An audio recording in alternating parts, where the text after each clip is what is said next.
Hello everyone, welcome to selection route. आज हम इस वीडियो में लोकसभा की सीटें देखने वाले राज्यवार कि किस राज्य में कितनी सीटें हैं। ये बड़ा ही टिपिकल टॉपिक है एग्ज़ाम पर्पज़ से। इसको हम कितना भी याद करके जाएं, एग्ज़ाम में ये डाउट की वजह से गलती हो जाते हैं। इसको हम एक तरीका निकाले हैं कि इसको मैप के थ्रू देखेंगे कि किस राज्य में कितनी सीटें हैं, और इस मैप में केवल हम लोकसभा की ही सीटें शामिल किए हैं और इसमें राज्यसभा की सीटें शामिल नहीं किए हैं, क्योंकि राज्यसभा और लोकसभा दोनों की सीटें अगर इसमें शामिल कर देते हैं हम, तो एक ही मैप में दोनों सीटें अगर हम दिखा देते हैं तो फिर से हमको वही कन्फ्यूजन हो जाता कि इसमें से कौन सी लोकसभा की सीटें हैं, कौन सी राज्यसभा की सीटें हैं। अगर एक राज्य का हम याद भी कर लेते हैं तो 35 से 36 राज्यों का कैसे हम सीटें याद करते हैं। इसलिए हम इस मैप में केवल लोकसभा की ही सीटें शामिल किए हैं और इसको हम मैप के थ्रू बहुत आसानी से याद भी कर लेंगे और एग्ज़ाम में क्वेश्चन सही भी करके आएंगे। ये आने वाले एग्ज़ाम जैसे पेट के एग्ज़ाम हैं, वीडियो के एग्ज़ाम हैं और उसके बाद आर के एग्ज़ाम में भी ये क्वेश्चन मिल जाता है इस टॉपिक से। तो इसको कॉन्फिडेंस के साथ हम सही करके आएंगे क्वेश्चन एग्ज़ाम में। तो इस सीटों को देखने से पहले लोकसभा के बारे में हम कुछ बेसिक चीज़ें देख लेते हैं। लोकसभा की चर्चा भारतीय संविधान के अनुच्छेद 81 में की गई है। इसमें कुल सदस्यों की वर्तमान संख्या 550 है, जो कि पहले 552 हुआ करती थी। इन दो सदस्यों का जो मनोनयन है राष्ट्रपति करता था। ये आंग्ल भारतीय समुदाय के होते थे और इनकी चर्चा 300 भारतीय संविधान के अनुच्छेद 331 में की गई है।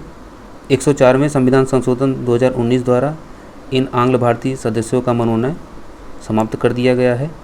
अब केवल हमारे पास 550 ही सीटें हैं, जिसमें से 530 सीटें राज्यों द्वारा निर्वाचित होती हैं और 20 सीटें जो है ये संघीय क्षेत्रों से निर्वाचित होकर सदस्य आते हैं लोकसभा में। और इन राज्यों में जो सीटों का आवंटन का आधार होता है वो राज्य की जनसंख्या पर निर्भर करता है कि किस राज्य की जनसंख्या कितनी है, उसको उस हिसाब से सीटें आवंटित की जाती हैं।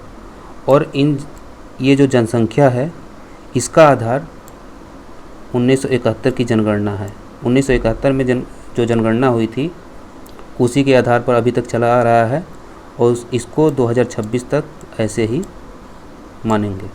लोकसभा का पहला आम चुनाव 25 अक्टूबर 1951 से 21 फरवरी 1952 तक चला था और लोकसभा का प्रथम अधिवेशन 13 मई 1952 को हुआ था। अब दोस्तों आइए देख लेते हैं सीटें राज्यवार कितनी हैं। इसमें हम ये दिमाग में बैठा लेंगे कि कुछ ही राज्य ऐसे हैं जिसमें 2 या 1 सीटें हैं, बाकी सब में डबल डिजिट में हैं सीटें। तो पहले इसमें पूर्वोत्तर भारत का देख लेते हैं। पूर्वोत्तर भारत में ज़्यादा कन्फ्यूजन रहता है। पूर्वोत्तर भारत में अरुणाचल प्रदेश, मेघालय और मणिपुर, त्रिपुरा, इन 4 राज्यों में 2-2 सीटें हैं। 4 राज्यों में 2-2 सीटें हैं और उसके बाद नागालैंड और मिजोरम, इनमें 1-1 सीटें हैं।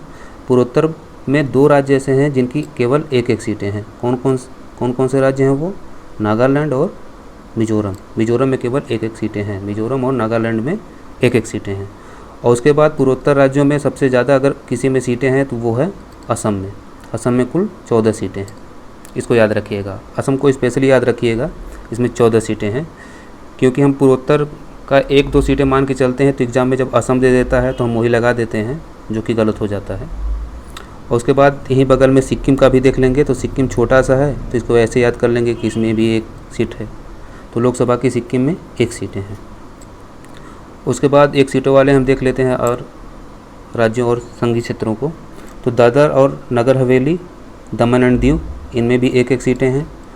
गोवा में यही 2 सीटें हैं। पुदुचेरी में 1 सीटें हैं। अंडमान निकोबार द्वीप समूह में 1 सीटें हैं। चंडीगढ़ में भी 1 सीटें हैं। चंडीगढ़ ये जो है पंजाब और हरियाणा के पास में है, उसको यहीं पे नोट कर दिया हमने। और लक्षद्वीप में 1 सीट है। और उसके बाद उत्तर भारत की देख लेते हैं सीटें। लद्दाख में 1 सीट है और वहीं जम्मू कश्मीर में 5 सीटें हैं लोकसभा की। और हिमाचल प्रदेश में 4 सीटें हैं। उत्तराखंड में 5 सीटें हैं। और यहीं पंजाब की बात करें तो पंजाब में 13 सीटें हैं और हरियाणा में 10 सीटें हैं। दिल्ली एक संघीय क्षेत्र है, इसमें 7 सीटें हैं और उसके बाद राजस्थान में 25 सीटें हैं, जबकि गुजरात में 26 सीटें हैं और मध्य प्रदेश में 29 सीटें हैं। उत्तर प्रदेश में सबसे ज़्यादा सीटें हैं लोकसभा की, इसमें कुल 80 सीट हैं। उसके बाद महाराष्ट्र में 48 सीटें हैं। उसके बाद पश्चिम बंगाल में 42 सीटें हैं। तो पहले नंबर पे ये हो गया, दूसरे नंबर पे ये हो गया, तीसरे नंबर पे पश्चिम बंगाल हो गया, चौथे पे बिहार हो गया। बिहार में कुल 40 सीटें हैं। झारखंड की बात करें तो झारखंड की 14 हैं। झारखंड और असम का बराबर है। कभी कभी क्वेश्चन पूछ देता है कि इन दो राज्यों की सीटें बराबर हैं, तो झारखंड और असम की सीटें बराबर हैं। उसके बाद हम छत्तीसगढ़ का देख लेते हैं, तो छत्तीसगढ़ का 11 सीटें हैं और उड़ीसा में 21 सीटें हैं और यहीं तेलंगाना में 17 सीटें हैं। आंध्र प्रदेश में कुल 25 सीटें हैं। इनका जब विभाजन नहीं हुआ था तो इनकी कुल दोनों सीटें मिला के 42 सीटें होती थी, जो कि पश्चिम बंगाल के बराबर हुआ करती थी। ये पहले क्वेश्चन पूछता था कि किन दो राज्यों की सीटें बराबर हैं, तो ये क्वेश्चन आ जाते थे। तो अभी इनका विभाजन हो गया है तो 17 सीटें तेलंगाना को मिल गई हैं। और उसके बाद कर्नाटक में कुल 28 सीटें हैं। तमिलनाडु की देख लेते हैं, तमिलनाडु में कुल 39 सीटें हैं लोकसभा की और उसके बाद केरल में कुल 20 सीटें हैं। इस प्रकार हम सीटों का आवंटन देख लिए कि किस राज्य में कितनी सीटें हैं। और एक चीज़ नोटिस करिएगा कि इसमें हम मैप में राज्य का नाम नहीं लिखे हैं। उम्मीद है कि आपको राज्य का लोकेशन कौन सा कहाँ है ये सब पता होंगी, और नहीं पता होंगे तो हम एक बार नाम तो ले ही लिए हैं, तो इस चीज़ें से एक बार थोड़ा सा मेमोराइज़ करने की कोशिश करिएगा। हर चीज़ें वहाँ पे लिख के नहीं याद की जाती हैं। दोस्तों, अगर इस वीडियो को 1 या 2 बार ऐसे ही देख लेंगे तो आपको सारी सीटें क्लियर हो जाएंगी कि किस राज्य में कितनी सीटें हैं। इसमें हम केवल लोकसभा की सीटें शामिल किए हैं, अगला जो वीडियो लाएंगे उसमें राज्यसभा की सीटें बनाएंगे। तो उम्मीद है ये वीडियो आपको बहुत पसंद आई होगी और आपके एग्ज़ाम में बहुत हेल्पफुल होंगी। तो वीडियो पसंद आई हो तो वीडियो को लाइक, शेयर और चैनल को सब्सक्राइब करें। और कोई सुझाव हो तो उसको कमेंट बॉक्स में ज़रूर दें।